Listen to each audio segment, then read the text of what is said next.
I'm Malaysia Bodie. I'm one of the co-producers for the Spellmanotics podcast this year. And today I have Haviland who will introduce our guest.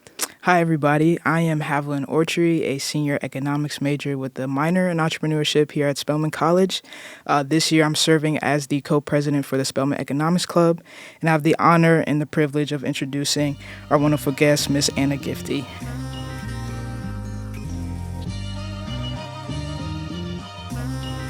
So, Miss Anna, what's going on? How you feeling?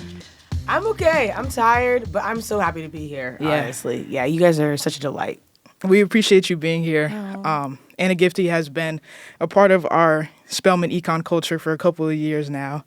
Wait, stop. Yeah. You make me cry. Wait, culture is so cute. Yeah. I love that. Totally. I would say for me personally, as a Lisa D. Cook scholar, we had the pleasure of meeting Anna Gifty as the co-founder of the Sadie Collective, among many other things. She is a researcher, writer, advocate, and currently pursuing her doctorate at Harvard Kennedy School. She has been awarded the youngest recipient of the United Nations CEDAW Women's Rights Award and is the trailblazing co-founder, like I said, of the Sadie Collective. But like I said, as a Lisa D. Cook scholar, I am pleased to hear that she was also mentored by Lisa D. Cook. I would love to hear about your experience on that. I don't know if you want to touch on that at all. Yeah. First of all, thanks for having me on the podcast. I'm super excited to be here. You guys are wonderful, and this setup is dope. Hopefully the video works later on. We're manifesting. We all look good, so I want y'all to see us. The first time I got introduced to economics, maybe let me tell the story really quickly. Totally. So I was pre-med. Shout out to the pre-med folks. Can't do y'all it. are interesting. In a good way. Y'all are different, especially at Spelman. Yeah. Listen, organic chemistry definitely weeded me out. And I remember sitting in a class and being like, I don't care about this. I need to change my major.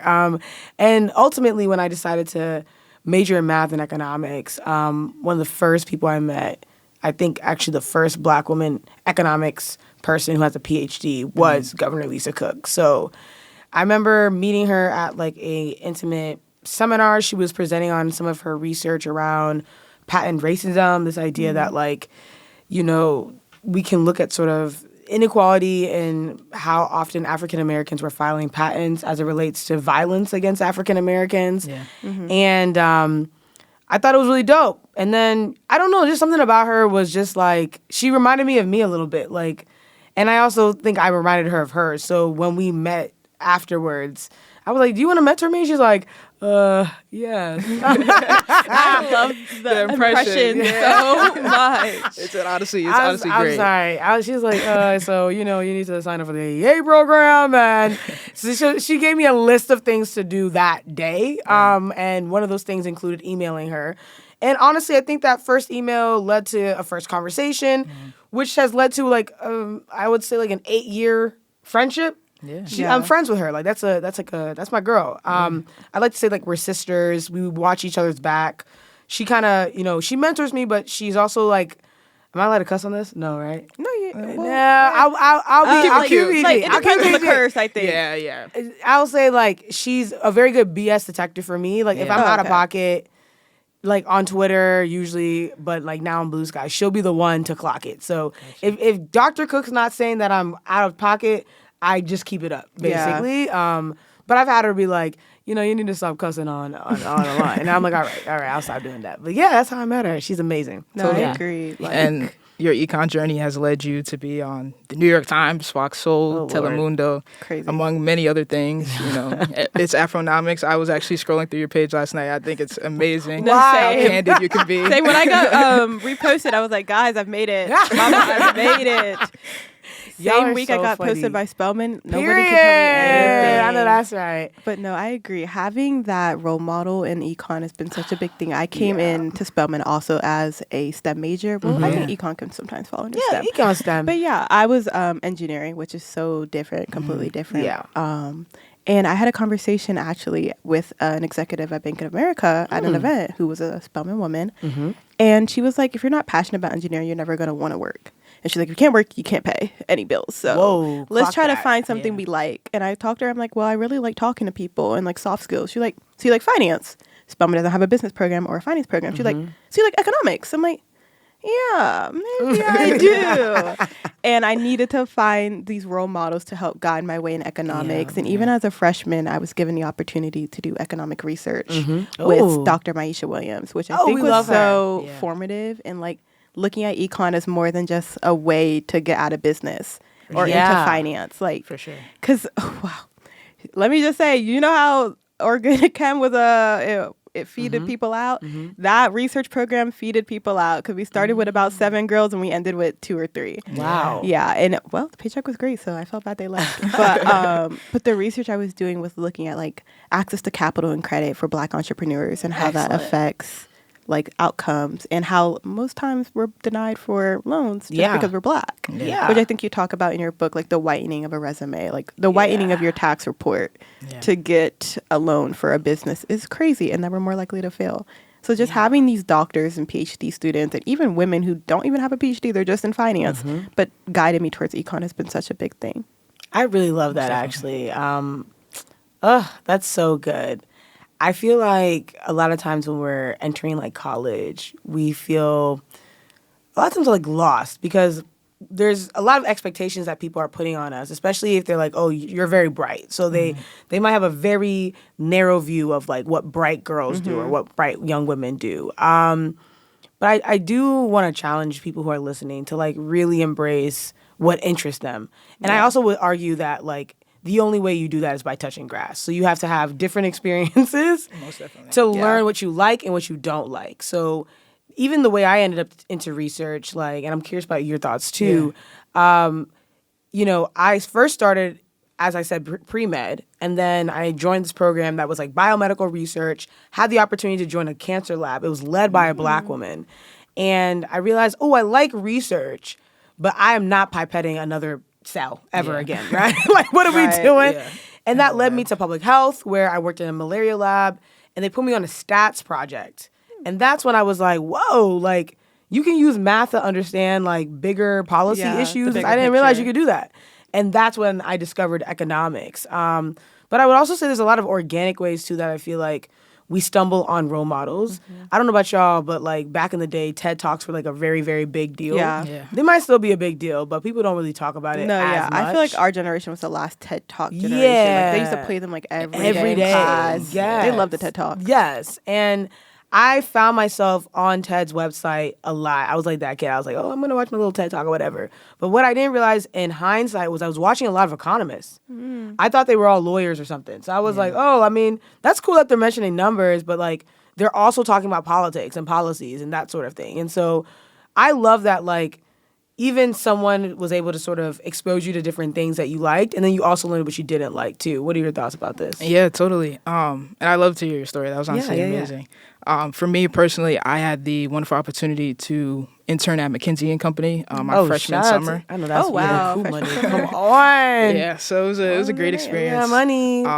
And I was within their Black Economic Mobility Institute. Whoa, I got to work within there. And they were doing a research study on the state of Black residents. And so it was a really interesting As a freshman? As a freshman. Wow. And so it's actually really cool because like my name is in the study. Like you scroll all the way to the bottom. So if you ever check that out, you can find my name there. I love that for you. That's amazing. So that's kind of like what started my research bug. And then when I came to campus my sophomore year, I had intro to stats with Dr. Marionette Holmes. And so she just like picked up on my energy. Like we would talk in class. I kind of told her what I liked. And that led to me being a Lisa D. Cook Scholar. I love it. And then therefore I worked with Dr. Rhonda Sharp on my research on gentrification in Harlem. And so that's when I did research day. I actually got second place in econ that year. So that's kind of how like my research kind of started. I love it. And now going to my senior thesis. So excited. Right. What's your senior thesis I was about to say, what's it on? If you can tell us. So I'm also an entrepreneurship minor, as I mentioned. So last year I did a study on how gentrification impacts entrepreneurs' social networks, because how important that is in like I kind of wish you had kept that under wraps because that's a dissertation topic. I don't want people to speak that. That's a good idea. No, it is. And if I come back around to my PhD, I really do plan on it. That's kind of something I do want to come back to. Yeah. But right now, just kind of pulling back and just examining gentrification and the survival impacts of it for Black businesses, especially in central hubs like Atlanta, New York, etc. Yeah, that is such and how things are changing. So good. No, that's a great question. Yeah. I feel like people need to do research. Like that freshman year summer, I was having a ball reading them papers. For sure. But it does like I think it tailors you to think and look at data in a different way, like not just staring at numbers. Because Dr. Williams, after you read that paper, you had to write a brief about it and present it to her. And if she felt like something was off in your brief, she would be like, so explain to me how you got that number. Oh. And I remember I froze on that Zoom, like, right. You know, so I don't know, actually. And I had to like walk her through my thinking. And she was like, redline it, we'll come back to it. Yeah. So we redlined it. And she was like, you know what? Well, I think we can do this. I can do this. And then we just worked on it. And I think she ended up switching her topic halfway through the summer. So the fact that I got to look at two very different, one was like cognitivity and like Alzheimer's and dementia, very... It's like health focused, yeah. And I don't think she really enjoyed that. So she was like, let me go back to my roots of looking at the Black individual, which was so interesting. And I think the fact that I was able to have that one-on-one chat with her, even now we see each other and she's like, hey, Queen, how's it been? How's the summer? And I'm just like, oh, you know, just trying to like make do. And she was like, well, I know you can do it. And I think just hearing her say that, like, she's like, well, you better take a class with me. And I'm like, well, because I've been hearing about econometrics and it's looking kind of scary. And she was like, you better take it with me. And I'm like, okay.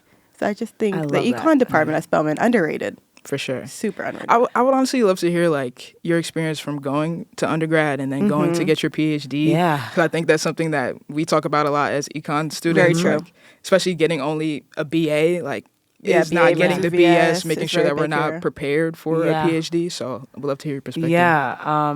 Well, first of all, let me just say +1 on research being dope. I think that it makes you a critical thinker. I think Black women are also, we're just critical thinkers in general. And so it's like a kind of way to understand the world a bit better, but like through a little bit more structure. And I think like we really excel in those types of spaces. So I want to encourage people to pursue that. So let me just like peel it back a bit. So I went to the University of Maryland, Baltimore County. When people don't know those, I actually went to College Park. Really? Before that, yes. Wow. You didn't like College Park? I was like low-key depressed there. Oh, it's big. It's big. You're so, like, a little minnow in a big ocean. And there's always construction, a piece of seaweed even. Yeah. I would say. It's huge. It's huge. Like my econ class at College Park was 400 students. Wow. Yeah. Which I think is about as a class size here, like right? Entire freshman class. Yeah, and my graduating class in high school was 60 people, just to give you a sense of how much it like changed. the scale, Yeah, right? it's huge. And I was actually in their business school, which is like highly lauded. It's like the very, Smith School's very, huge. very good. But ultimately, like when I decided I wanted to do math and economics, a lot of things happened kind of all at once. So the timing couldn't have been better. Basically, my university had just gotten a huge grant from the Alfred P. Sloan Foundation to get more minorities in economics. Wow. So, you know, when I changed my major to math, I remember having a conversation with my school's president. This is Dr. Freeman Murbowski, the third. And he was like, hey, like, you should also look at this economics thing. Like, granted, like, he also wanted, you know, students to do it so the money's not wasted. But I was kind of like one of the first like test subjects, so to speak, of this, like, how do we get more minorities in economics from our university? And since then, like, several of us have ended up at Ivies. So, like, I went to Harvard. My friend Brandon has just graduated from MIT. He's not going to be a professor at College Park. My friend Miles is at Brown. And, you know, several others are, like, across the nation just doing really, really amazing stuff. But I think my experience going from undergrad to the PhD, how honest should I be about this? Okay, so I think when I finished with a BA in math and a minor in economics. Okay. Which you later learn, if you're interested in the PhD, that like math is really the currency in the first 2 years of your econ journey, like wherever you go, basically. Which that can scare people. But I'll tell you straight up, like I failed my classes my first 2 years of my first year of my PhD. I don't know how I passed. But like when I realized they wouldn't fail me, I said, okay, I just have to try. I just have to try, right? And that's fine. That being said, though, I think the transition to the PhD was a journey in and of itself. So like I graduated, and at that time I had done like a pre-doctoral program, which is kind of like a preparation program for PhD programs in the econ space. And so I just happened to land at Harvard, which, you know, I later learned to get into Harvard, you kind of have to already be there. Like, they have an affinity for their own, which they do. I don't agree with. Same thing with UPenn. UPenn's very UPenn only. Very insular, a little incestuous, if you will. And that being said, I was there. I actually hated it. No shade to my mentor. He was good. I think I felt very isolated. Yeah. I didn't know how to create community at the time. I think I was right out of college, like 23, 24, which is also why the Sadie Collective existed. Right. And so I remember having a conversation with Governor Cook about this. And she was like, you need to go straight into the PhD program. Don't leave academia. If you leave academia, you're not coming back. That was basically her warning. Yeah. I hear that a And she lot. wasn't wrong in a sense, because I think like sometimes you get exposed to other paths and then like you realize, hey, I can make more money. Like, why do I want to go and do this PhD? But maybe I'm a rare case in this sense, because I said, COVID hit, and then I was like, you know what?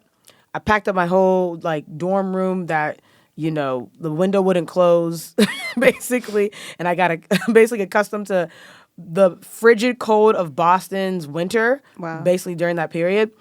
And I came back to Maryland, right? Big Maryland. Big Maryland. And I was in my parents' house. I was binging a bunch of Netflix shows. And I was like, you know what? I need a job. I do need a job. So I applied for a couple jobs. I had also had an internship set up at the Urban Institute, which is a think tank in DC. They do a lot of education, health, policy research. So I did that internship, and then eventually got into the corporate world, where I was working at PNC Bank. Yeah. And in the corporate world, that's really, I think, was a turning point for me. Yeah. So I think the internship taught me I need boundaries around my work. So like now my PhD, like I clock out at 6. Like if you out here reaching out to me, unless I'm like really into it, I'm like, okay. But then I know my brain now, where it's like if I go past a certain time, I won't be able to sleep, basically. So I kind of trained my body to like clock out. And that was what that internship taught me. And then corporate taught me that there's a lot of spaces in the finance, banking, and I would say like largely like HR. Yeah, They have so much data, they have no idea what to do with it. None. They just be making Tableau charts. Yeah. Well, yeah, it's a pivot table they love. They love a pivot table. I know. They All finance. do. Why are you testing me on how quick I Bruh. can do a That's all pivot they table? These love. Excel sheets, right? I'm like, right. y'all are tracking people over years. You Yeah. have all this amazing much data. amazing That's data, crazy. outcomes. What are we talking about? Let's do some descriptives. What are we talking about here? So at some point, I had a eureka moment after, I was rotating through an HR metrics role, which is honestly, it was created for me, right? By the way, that role that we were talking about before, the role I negotiated for and got a higher pay was actually like made up. Like they just made the role for me. And then also, like I got to rotate through other aspects of the HR department to learn a little bit more about like how HR functions. Yeah. And I realized that people were just having meetings about meetings. Like it was just not, it wasn't intellectually stimulating. Yeah. And It so that's when I realized I have two choices here. I knew I was a good employee, but I was like, I can either tough it out, wait a couple years, go get an MBA, and maybe like land in a managerial position in this bank or in another bank.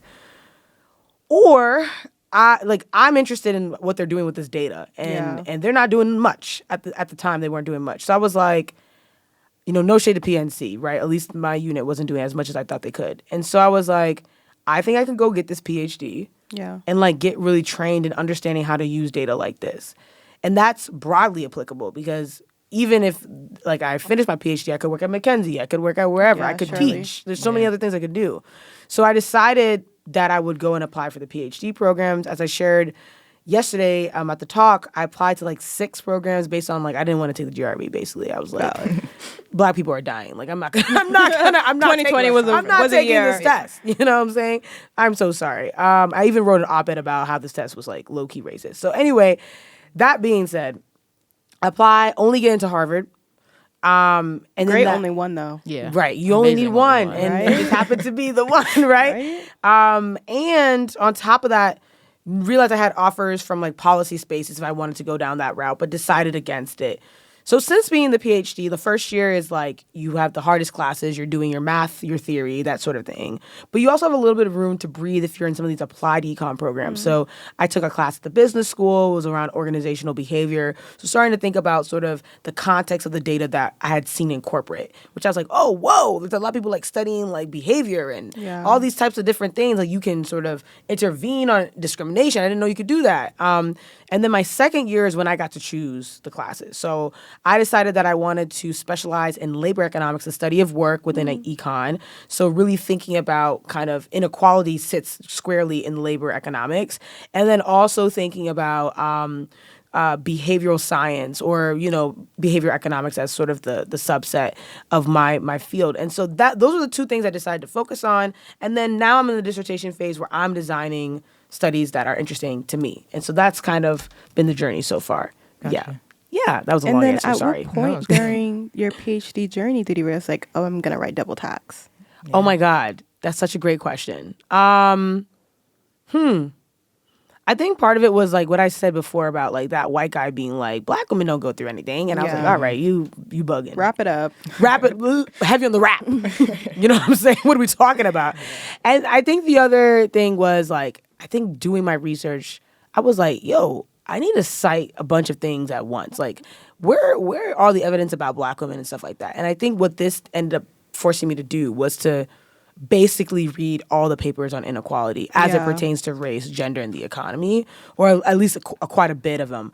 And I think that when I was reading, I was like, I think we need to put this all somewhere because I feel like people are playing in our face. But also, I think this information is just like not widely available to people. And, at this point, like my platform was growing online and I was like, I think I can do this. Might like, as well, yeah. But the process of writing a book is probably one of the hardest things I've ever done in my life. Now that I've written a book, I'm like, I can 100% write this dissertation. What the heck? Like, just like too easy. Too easy. Easy work, light work. Though, right now it's just more so like these results are just pissing me off. But that's all. The design and stuff is tough. But like the actual process of writing has not been difficult on, at least on the research side now. Yeah. Great. And then how has the book tour been going, the experience doing that and speaking to all these different groups of people? Yeah. Looking at all the flyers, like you're hitting a lot of diverse places. And I think it's so interesting that your audience is shifting. Oh my God. Thanks for asking. What? This question is so good. Well, let me be vulnerable for a second. So last night I posted something on Instagram where I shared that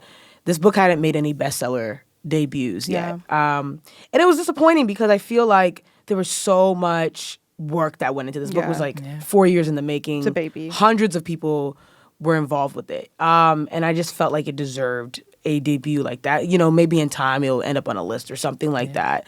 And people had to remind me, like, Anna, you do have 2 books under your belt before the age of 30. Like, True. Relax. Like, be calm. But that being said, I think your question actually speaks to why I think this book exists, where we're hitting a lot of different populations. So, y'all were on my list as I was writing the book, right? I had Spelman in mind. Then one of the next stops that we're going to make is St. Kate's, which is another all-girls school in Minnesota, and that will be with Hope Waltz, Tim Waltz's daughter. But the point here was, like, I just wanted as many people to hear about the book as possible. Yeah. And so... am I crazy for going on tour in the middle of my PhD? I was about to say, writing the dissertation literally on insane. The road. It's literally insane. Yeah. Correct. On the road. My advisors were like, okay. And I was like, yeah, so it's happening. They're like, just get your stuff in, right? Because like, what can we can't tell you no. Yeah. And that's what I've been doing. I can't do this by myself, so my team has been wonderful. I have a team of Black women who are internal, so my girl Jessica and my girl Aisha, who's been writing with me for 2 years. And then, we have our moderators. These are qualitative researchers that I brought on because I'm not a qualitative researcher. So, Kay and Alexa, who have been amazing. And then we have research assistants, Yvonne, who's a man, shout out to Yvonne, and Adeline as well. So a really diverse internal team. Then we have all these other people who have participated. But I will say that, the point of the tour is just to get the word out. Right. I never really thought about this tour as like launching my career or anything like that. But like, it's becoming apparent that this is sort of an introduction. I'm introducing myself to a lot of different communities in this time period. I'm going to have the opportunity to go to the UK, which I'm super excited about. I know I'm hanging with the In It boys. And it's Mandem and... I'll be in Germany as well, which is kind of crazy. Hey. So just like being able to travel the world quite literally and talk about this topic in hopes that like it's a conversation that starts here, but it doesn't end here. And that y'all pick up the mantle and build upon it. Right. Yeah. Same thing with you. I was about to ask, like, what was your first impressions reading the book, especially as a Lisa D. Cook scholar here at Spelman, where it's very econ and research focused. And like, this is a great book, but it's not like reading a paper. Right. You're enjoying the read. And that was on purpose, by the way. Yeah. Yeah. And I appreciated that touch. I would say, like, one thing that my advisors always told me when I was approaching research is, like, what story do you want to tell, right? And I feel like this was the best example of that, because we're talking about Black women in America, how the economics of their lives show up, and you're literally telling the story of that rather than putting it in a paper. So I feel like just seeing myself, seeing my mom, seeing my friends in econ is something that I want to do, and then just like the fact that people are doing it, and you're just a great role model for us to have, like you said, as econ majors right now, that we can be in these spaces creating the data that's not there. Yeah. So I really appreciate you for doing so. You guys are gonna make me I was trying to explain the book to my friend, like getting ready to go out for my friend's birthday last night, because I came straight from the book. And I was like, so it's like Spelman in a book. And I said that there. I was like, it's like if you take Spelman and you take the econ department and you wrap it up in a bright green outside, that is the book. I love that. And she was like, oh, that's so interesting, pre-health major. Yeah. She's like, wait, that's so cool. And she's cosmetic science minor. Love that. I was like, girl, when I finish, it's yours. Like, I'm going to read it again, and then it's yours. And she was like, oh, I actually can't wait. So I think it's touching so many different people who would never even think to walk past a book in Barnes & Nobles and pick it up. 100%. And I'll say just really quickly that I think being here has been so affirming of like why the book need to exist. I dedicated the book to my nieces. So one of my nieces, I hope ends up here, but she was going to come with me to visit. Shout out to you, Tia. And I think when I was writing the book, I was thinking about y'all. Like, you know, like, and it's very conversational. I'm like kind of telling you a little bit about my life, about the lives of women that have been a part of my journey, but using those stories to really illustrate what you need to look out for and how you can maybe build a better world than the one that we are currently living in. Yeah. And then especially starting, like, walk me through the choice of starting with that Harriet Tubman quote and like how you stumbled upon it and how you were like, oh, this needs to be one of the first 5 pages when you open my book. These are such good questions, guys. Oh my God. So I heard that quote from Viola Davis's Emmy speech. Right. I remember, you know, she's like crying, as she should, because I think she was making history. I'm pretty sure. She's wearing a bright red dress. I remember this speech very well. And she basically says, you know, the difference between white women and women of color is opportunity. And 100%. She used this quote to lead that point in. And I think that's kind of what I illustrate a bit in the book, right? I like, it's so funny. Like, I've seen white women read the title and be like, oh, women of color? And I'm like, rest assured, you're in the book. Right. Yeah. But more as a point of comparison for how much further we need to go. Yeah. Right. I think it's important to talk about the nuances amongst women. Because obviously we're looking just at race and class, but then there's also sexuality, there's gender identity in a more expansive way, there's class, which I think I touch quite a bit on in the book. But I feel like we don't have those conversations in the mainstream, and it bugs me, right? So you'll go into some of these corporate spaces, they'll be like, women in leadership. Right. But they all 40 Shades Affinity of beige. groups. Girl. And they very much say, when they say women and minorities, I actually really hate that. Because what they're really saying is white women and everybody else, right? And I feel like I had to kind of set the tone with this quote because it kind of gives you a sense of where we're about to go. Yeah. Right? If you look at the quote, you're like, I hate this already. Put the book down. Yeah. It's not for you. It's like it's not for you. It's not for you. That's Don't right. drive. That's right. And we end the book with Fannie Lou Hamer. Right. Yeah. Right? And I think that's also a callback to like, this is the real goal. Freedom for everyone, right? Regardless of your background and regardless of your walk of life. And what I guess I illustrate throughout the book is that like there's a lot of different ways that women, especially Black women, are not free.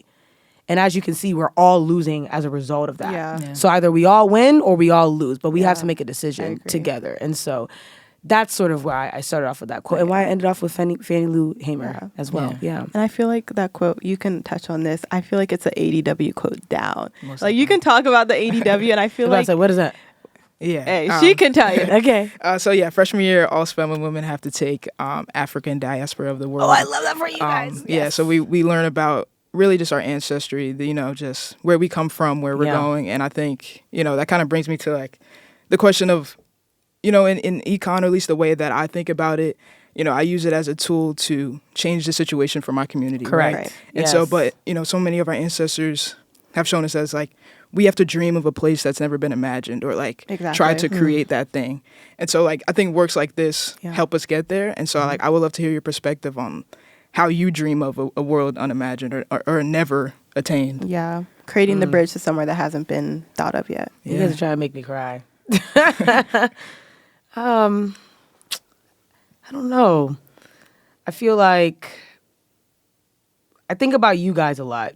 Yeah. I think about y'all's generation a lot. I think you guys get a lot of heat for no reason, by the way. And well, Gen Z thinks, shut up. It's like, I just think it's a lot that you guys go through, actually. And just also, like a lot of the trauma that you guys have experienced very, very young, just like societal-wise, it's insurmountable, I think. And I think you guys are very resilient. And so I think about you. I think about y'all. I think about my nieces. I think about my mentees. Mm-hmm. And I think about like, okay, you know, if writing this book helps us move away from a racist and sexist world just 1%, that's better for you guys. Right. Right? That means that you guys have to fight a little less harder than we did. And that's worth it to me. Mm-hmm. And so, I mean, I'm pretty radical. Like, it's so funny. When I'm in these economics courses, they radicalize me further. I think I was in, what class? I'm trying to think. There was a class I was in that wasn't supposed to make me feel like, wait a minute, that's more unfair. But it was like, I had taken an econ class, and I was like, wait, I actually don't agree with anything in the literature here, right? But I felt like I need to understand these tools because these tools are being wielded in spaces of power. True. And I think economics is the language of power. And so I don't know. I believe very strongly in that in order to reimagine a future in a world that includes us, especially, I need to distribute that power as much as possible. Yeah. And so in this book, I intentionally lay out the numbers as simply as I possibly can. I remember talking to my editors and being like, is this at a 10th grade reading level? Right. Because that's most people's reading level on average. Because right? America is like functionally illiterate. It's literally. crazy. And I'm like, I don't care if you never went to school, I really want you to be able to at least hear me when I'm saying this. It shouldn't be confusing to you. I'm not trying to confuse you. And I feel like even right now, when you look at some of the politicians that are coming out of this current moment, like Zohran Mamdani, right? That is actually why he's an effective communicator. He's not trying to confuse you. Yeah. Right? AOC also gets credit for this too. I would say a lot of black women in politics, Congresswoman Ayanna Pressley, Congresswoman Lauren Underwood, several of the OGs, very skilled communicators. The Stacey Abrams of the world. That's right. Stacey Abrams is a fantastic communicator. Shout out to her. Shout out to Spelman's sister. Right. Really, really, really good at breaking stuff down so the every man, the every woman, the every person understands how the world around them is happening to them and how they could potentially happen to the world. I think for me, that's where the reimagining begins. I think we all need to first understand where we're at. And I actually don't think we're all on the same page about that. Yeah. No. And so this book is like an attempt to do that a little bit. And then the hope is we take the lessons from the book to build something that addresses the costs that are illustrated, but also to make sure that you guys have the opportunity to reimagine better worlds than the one that we're trying to imagine right now. And like that's really the goal for me. Agree. That's why I always say this to my mom when she'd ask me about the Spelman experience. I said, I think everyone in the world needs to take ADW. And I enjoy how, like, even if you're a transfer student, they get you. They're like, you have to take at least one semester of it. If you're a domestic exchange, hey, that's part of your course plan here at Spelman. You cannot leave the Spelman gates as a student without having to sit through a class of reading Reversing Sale and reading our own Beverly Guy Sheffield's work. I love that. And I think, like, I remember I saw a TikTok scrolling, and it was a freshman, and she was saying, me after sitting in my ADW class, and now I'm mad at the world. And everyone in the comments, like, if you don't leave ADW mad at the world that you're currently occupying, you're not doing the class right. Yeah. Especially with the teacher I had, or professor I had, she was so, you can tell she cared about the work she was teaching and the fact that she knew the information she was teaching. Right. Like, she pushed this idea of, like, we are currently not in the best place we can. And this is why. And I think ADW does a really good point of African diaspora in the world. They touch on everything from having a whole unit for just gender studies and race and religion and all these different things. And I think similar to how you started with a quote and you ended with a quote, in ADW, you start with pre-colonialized Egypt. and you talk about like the Egypt queens and kings, and they say we're never going to start ADW on a bad note about the Black diaspora. And then we end on like today. And you're like, we are way better than where we were 30 years ago, 50 years ago. But we always will end on this note. And I think just like your book ends on these notes, I think it's very important to come full circle and be like, yes, we're not in a good place now, but we are always better than the day that we just left, which I think is very important. Absolutely. Yeah.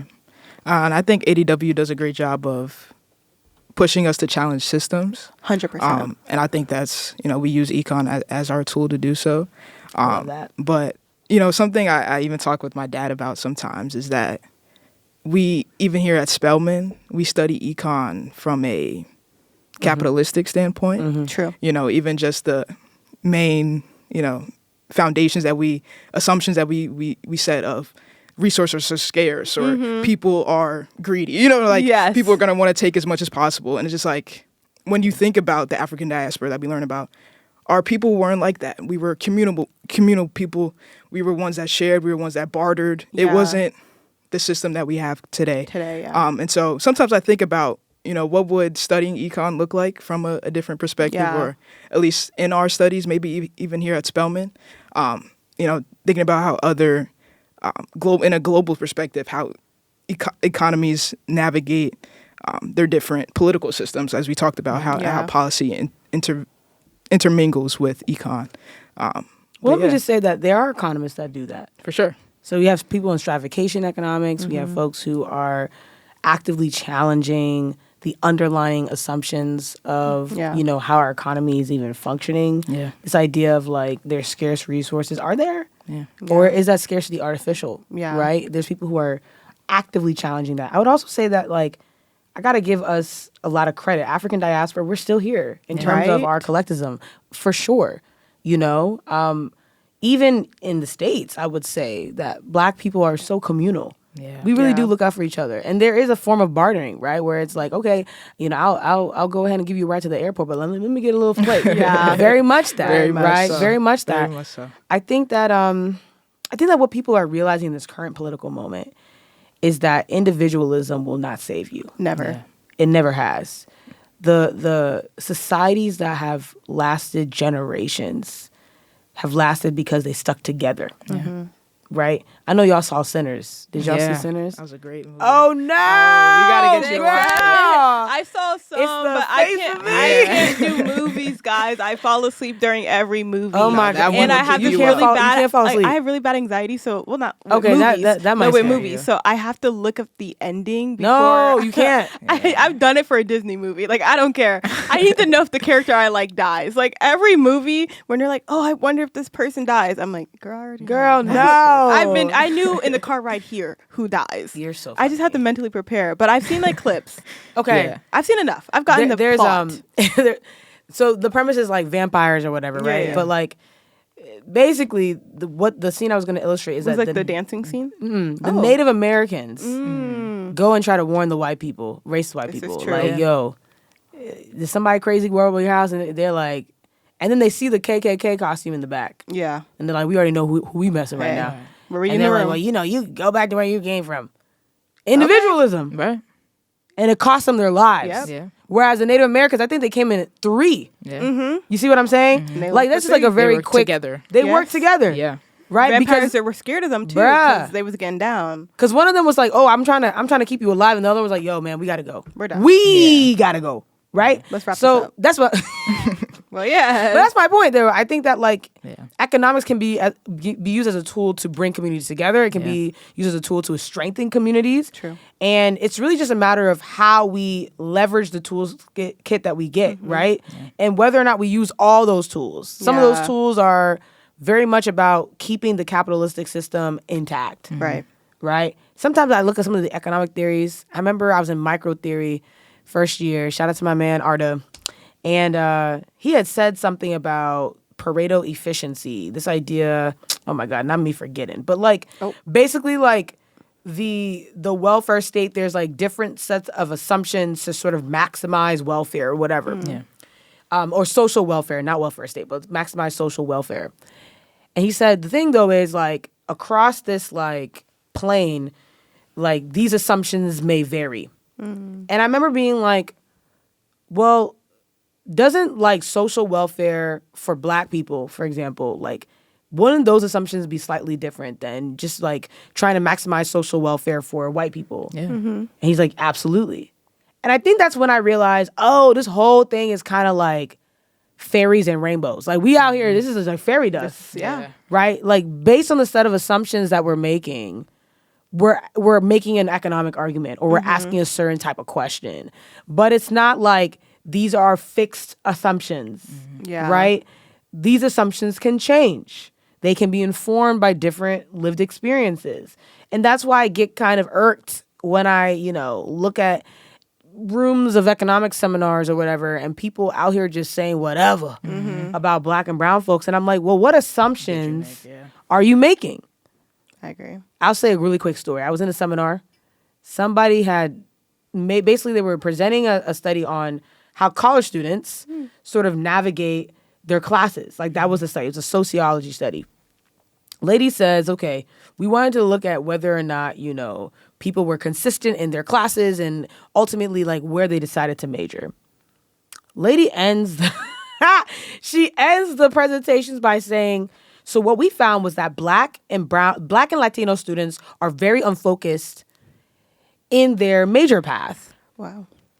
And I looked at my girl, Marema, the only other Black girl there. I was like, watch me squash this. I go ahead and I raise my hand. I say, what do you mean by unfocused? Everybody's butt clenches at the table. I was there. I was seated next to Raj Chetty and a couple other like leading economists. Everybody was stressed. Yeah. Because they knew in the moment that I had asked that question that I basically was challenging her assumptions.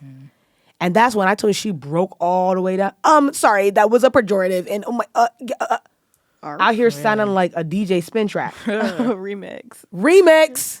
She should have remixed that project respectfully. Right. My point there is like the set of assumptions that we make will determine what kind of society we want to build. Yeah. And that's kind of what I've learned in economics, that it's really about the kind of assumptions that you make, the kind of facts that you're basing your economic argument on. And that really will set you on the path on what questions you want to answer. No, right. And then I wanted to touch on that because you talked about the political landscape that we're in currently. Yeah. Very scary boots. And how would you discuss how attacks on DEI are deeper than not wanting minorities and women around? Why do you think critics of diversity talk about Black women being mediocre? Like, you remember that quote? Actually, let me not mention that name.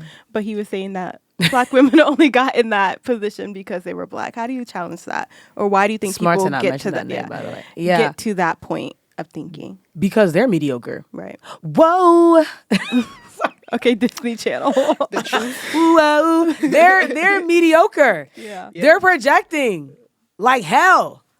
Like, I think that's kind of something I've learned in this whole process. You out here, you worry about me, but you really should be worried about that D- you rocking. Like, why are you worried about me? You know what I'm saying? I'm out here doing my thing. And the reality is the data backs it up. So if you look at, like, there's a study that was done on Harvard incoming college students in 2019. So this might have been your year, potentially, or right before your year. When did you come into Spelman? Spelman 2022. Okay. Oh, my bad. So I'm off. Yikes. It might be my year, actually. Sorry, It's my year. So in my year, the Harvard incoming class, 43% of white students did not get in based on merit. So they either got in because their legacy, they're children of staff and faculty on a donor list. Oh, right. That was the dean's list. Wow. Or they're athletes, which, based off of like that Full House lady, that's another way that people are trying to get their kid in there. Yeah. They never going to see a crew boat, whatever the hell it is. You know what I'm saying? They never going to see it. What an interesting sport to such pick, an interesting. Like, we can't do tennis. I was so confused. It requires effort. You know what I'm saying? True. Crew's also effort too, but like tennis, you can say I showed up to the water anyway. Right.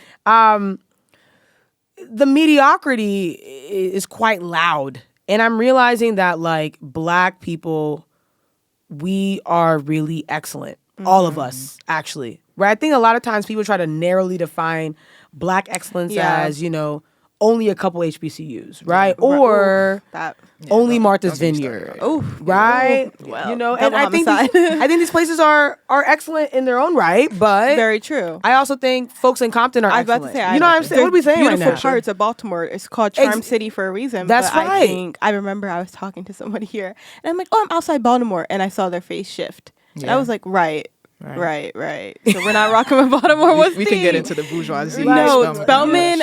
I remember we talked about it in one of my, what class was, ADW, my second semester. And they were like, what are some, what was it? Some socio-political stuff that you see happening in Spelman College. And our teacher was from Cuba, so I guess they weren't expecting us to say, yeah, like if you don't have a Longchamp purse, like people are going to look at you sideways. And she went, what? And I'm like, yeah, we all have the same exact purse. I have it right over there, unfortunately. I love it, though. It fits so much, and it's so sturdy. But if I walked into the caf with that purse, and they said, everyone line their purse up right now, I would say over 75% of the girls would have the same purse. That's just crazy. Different colors. That's and even crazy. then, the navy is probably the most popular. So I would still be like, out of the navy, 50% of that 75 would be Listen. And it's just so concerning, because it's just like, Spelman, we are exceptional in so many ways. Yes. But we're number one for 19 years for a reason. But I don't think the reason that we're number one for 19 years is because we only pick kids from Jack and Jill. Or we only pick kids who were able to go to Howard County, Baltimore County private schools because they live in Baltimore, but their parents don't believe in going to Baltimore public schools and helping the public schools. Gear clocking it. Which is something that I talked about in my economic research. I said if I was to do a thesis for my senior year, I would love to touch on the idea of Black excellence at Spelman College and how if you don't have a house on Martha's Vineyard, girl, you're not Black excellence. Yeah. Oh, if you're not pre-health with parents who are already doctors, you're not Black excellence. And I think that's a really big issue that we get here at Spelman, where these girls feel like I have to leave Spelman because I am not the Spelman woman. But at the end of the day, what is the Spelman woman? Yeah, it's a really big issue here, especially from the DMV. Maryland is the second highest population here at Spelman. That's crazy. So we all knew each other coming up, and a lot of the same girls here are in the same Jack and Jill chapter. So you come to Spelman with connections already formed, which a lot of the time is very beneficial. Like you come home, have a home. You're not by yourself. Because I think a lot of the issues, like College Park, you felt lonely. These girls come with girls they've known since they were 5. I see. Or moms who worked here at Spelman, so now their daughters come to Spelman. So they've known each other since they came out the womb. Yeah. But I think a lot of the times these economic problems are so quiet at Spelman, but it's like there's a reason that so many girls transfer because they can't pay $50K a year to come here. Yeah. And they don't focus on those girls, which is very unfortunate. And I'm so blessed to not, I paid $5K to be at Spelman this semester, which is less than some people pay at state school. So I can't be I wouldn't be here at Spelman if I'm very blessed to be in a position where that wasn't a worry, but it is a worry when I come here and I'm like, dang, everyone knows each other, and my parents were in the military. I didn't get to do Jack and Jill until my senior year, and that doesn't really count. And I didn't go to these conferences. I didn't meet these people. So this idea of Black excellence, I think people use for DEI so much. Well, no, actually my 2 parents are doctors, but it's yeah, your 2 parents are doctors, but the person across the street can't pay for their kids to go to the same private school you do because of these factors. And they might still be dealing with barriers themselves. Yes. Interestingly enough, this is such a... Well, we'll obviously talk about this offline too. Yeah. I'm so glad y'all are bringing it up. It's interesting. In Harvard, it's the same problem. So there's 2 types of Black kids that enter Harvard undergrad. There are the Black kids that do Jack and Jill, are in the boarding schools. We're talking I think Harvard recruits from 13 schools or something like that. They did a Crimson article on it, which I was like, whoa. So it's I for example, I never heard the words Phillips Exeter until 2 years ago and realized that was a top boarding school. That it's a feeder. I think they said a third of their students are sent to Ivies. They love a feeder school. It's crazy. Whole economy around it, quite frankly. Right. And then there are the kids that come from neighborhoods that I grew up in. So I grew up in an affordable housing neighborhood, sliding rent scale. I didn't feel poor really until I ended up going to private school and I remember there was one kid who had his bar mitzvah at the Raven Stadium. Right. And I said, right. I said, wow. Yeah. That's it. My dad said, are you sure this party is here? And it was. They rented a club level aspect of the stadium for a 13-year-old kid. That's what they did. And we had access to the stadium. It was nuts. It was a great party, though. Excellent party favors. No notes. Love a great party favor. No notes, right? And I remember it. Shout out to Kyle. But my point there is, like, I think, this goes back to what we were talking about before, the sort of assumptions. Right. What assumptions are we making about Black people's potential and Black excellence? I think a single mother hustling is Black excellence, right? I think that a Black student who doesn't come from a whole lot of money still trying to make it at a private school like this is Black excellence, right? Black excellence doesn't have to be something you wear or something that you... Right. It's not materialistic. It's not a designer. I think it's in our blood. Yeah. You know what I'm saying? And I think a lot of folks take issue with it, especially in the activist space now, because of how it's been really co-opted to just say your proximity to capital, power, and wealth. And I don't think that definition has been what Black excellence has been in the past. Yeah. I think it's making something out of It's like nothing. you know who you are as a rich heritage. There's wealth in identity. Yeah, there's and greatness in being Black. That's period. right. There's no. That's right. There doesn't afterwards. Exactly. I just think people need to come back to that. That's we're Black people. We're Black. Yeah. Just heart emoji. I think it's being twice as good while facing the double tax. That's exactly right. That's such a good quote. That's exactly right. I put that on a little byline. Come on now. Yeah. Right? Let me. Sorry, I forgot. Let me answer your question more directly though. The attacks on DEI are about mediocrity at the end of the day, but they're also about really stopping Black people from building wealth. So we have a lot of evidence that shows that these private schools that we're talking about, especially these predominantly white private schools, are access points to high-paying career paths. We know this, right? 100%. And so they're seeing it as, okay, well, I don't want to see those Black people build wealth in this country. I don't want to see them own homes. Yeah. So I'm going to go ahead and make it harder for them to even enter the funnel to begin with. Exactly. And one way they're doing that is by saying, you can't use race-based admissions anymore. But legacy is still alive and well. And we know who makes up that 0.1%. Yeah. It's not us. If you can't go there, you can't build a legacy to pass on to your children. Correct. Which is so sad. And anyway, that is why I wrote that piece. That was for Bloomberg. And I remember people feeling some type of way about it, but I was like, where's the lie? I was about to say, at the end of the day, you're not I cite my sources. APA format. And hey, Spellman love a source. Come on now. And I want to. This is a cute little last point, which is something you touched on yesterday during the speech, which is something I really enjoyed. And it's something about double tax. And you talked about seeing more Black faces being used in marketing, such as Jackie Aina and Tony Bravo. Love her down. Love her down. Yes. And what trend do you like? Do you see this in representation in the current beauty and health industries? And how do you think it's impacting broader economic and cultural perception? Yeah, let me maybe talk about one person. I feel like Alandria from Love Island season 7 is doing something that I don't think people really understand. They won't understand until maybe like 2 years from now. Right. Dark-skinned Black woman from the South, African-American. HBCU grad. Right, because a lot of the dark-skinned Black women who are in the beauty space are immigrants, children of immigrants, right? I don't think there's anything wrong with that, but I do think that there's something about an African-American Black woman, dark-skinned Black woman being lifted up like this. It's incredibly powerful.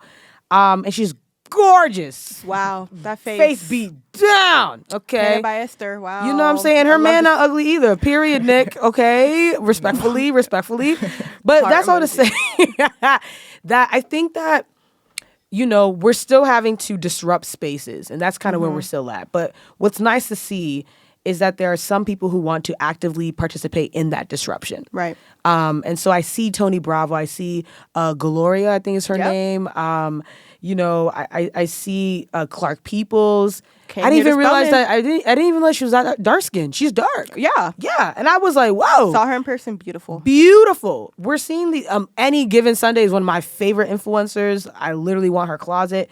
But these dark skinned Black women are really making a difference in the beauty space. I know that really the reason we had Alandria and Shelly was because of Serena and Janae, right? And the way that they showed up. Yeah. So I think that this is going to be continued to be a disruption for some time. But at some point, it's going to get normalized. And I'll plug one thing here. I think that Mara Rocky Akil's show Forever on Netflix. Yeah, they're at Howard today. Yes, another form of disruption. Yeah. Dark-skinned Black woman being loved on. Right. Now, granted, the story was. I was about to say, do I agree with her choices? No. Right. But you know, never seen an episode. it's I'm so just good. a bandwagon. So good. But I think that there's these points of representation where in the book for me it was one point. It was Lupita. For y'all, it's Alandria. It's Tony. It's, Keisha. Yeah. Like, you guys are having a little bit more Right. representation, and there's a much more honest conversation happening in the mainstream about what representation is lacking and why it's lacking. And I think that, it might not be your generation that sees it all the way through, but maybe your siblings' generation might see it. And I think that is a win, regardless. Yeah. And even then, I feel like it's building a need for these products to be tailored towards Black women. 1,000%. I think Fenty was like the first person to Shout really out to put Rihanna. it. Wow. Yeah. What a Rocky, moment. What a mother. Yeah. But in all contexts. Honestly. But Fenty being created is why Danessa Myricks is thriving. love Met it. her in person. I have yummy skin on right now. Wow. I met her in person. Lovely lady. I just So love when kind. I meet these celebrities in person, and they're amazing people. They're so Her assistant was kind. lovely. Yes. And I just think when these Black women are lovely online and in person, it's like, wow, I love You a love Black to see woman it. like doing it. Absolutely. All caps. Absolutely. Exclamation point. But that's why we do this, right? So because Rihanna decided to do something, that was unprecedented, that was disruptive, Right. it made way for now someone like Danessa Myricks to be partnering with Neutrogena. Right. And she's like dark skin. She's my complexion. She's your complexion. So it's like, Yeah. and that's why something like the double tax is this. Hopefully, you guys build on this Right. in a way that actually pushes us forward so that we don't really have to Hopefully. keep talking about the past. I'm manifesting it for us. Yeah, for Black me too. individuals and women and Yes. people in general. Yes. People first. Yes. And I think it's a great point that, like, your mentor was Lisa D. Cook, and then now you come here. You're the for Lisa D. us, Cook. and then you really are. Stop! You Wait, really I'm gonna are. cry. She's our sister, but you are now like our Spelman sister too, honorary. Yeah, honorary. There we Because go. it's like you are such a role model to us, and Yeah. you have really poured into our economic community. So we I really do agree. appreciate you. I literally said to my friend, I'm like, she really filled my bucket. Like, I love I that love children's that. story, The Bucket Filler. And I always say, I'm like, after some experience, you're like, oh, my bucket is filled. And I feel like after having a discussion, I'm like, yeah, my bucket's filled. Me too. Like, you go home feeling like full. That's right. And I Same. love that. Thank you so much. I'm so honored to be here, and Right. thank you guys so much for this amazing conversation. I had so much fun. Do you guys want to plug anything? Oh yeah, I mean, I'm unhinged on social media, so Wow. I mean, feel free to follow me. But you can find me on Instagram at It's Afronomics, ITS Afronomics. And I'm also on Blue Sky. I know folks haven't migrated completely to there yet, but you can also find me there. And then of course, like, grab your copy of the Double Tax. Yeah. The audiobook is really hilarious. Like, I ad-libbed the whole time. I'm like, I know I'm that's so right. happy you recorded the audiobook. Yeah. I love when audiobooks. authors do that. Yeah, it was fun. And it was hard. It was like a 4-hour-a-day journey for 3 days. So my voice was kind of shot, but it was great. And you kind of, like, towards the end, I do my acknowledgments and I thank people, and you can kind of hear me like tearing up. Yeah. Cute. So it's like very, like, it's a very sincere read or I love sincere that. listen rather. Yeah. Okay, and you have anything to plug? Just hang out with us at Spelman Economics Club this year. We appreciate our podcast producers. You did an amazing job, and I know you will continue to do so. So we look forward to a wonderful year. Yes. Yeah. Please follow us at SEC, right? Yeah. Spelman Economics Club on Right. Instagram. Please Love it. interact. Please like, follow them. comment, repost. Yes. And then our next episode will actually be me and Jana. We're going to do an economic overview of our current landscape in America. Great.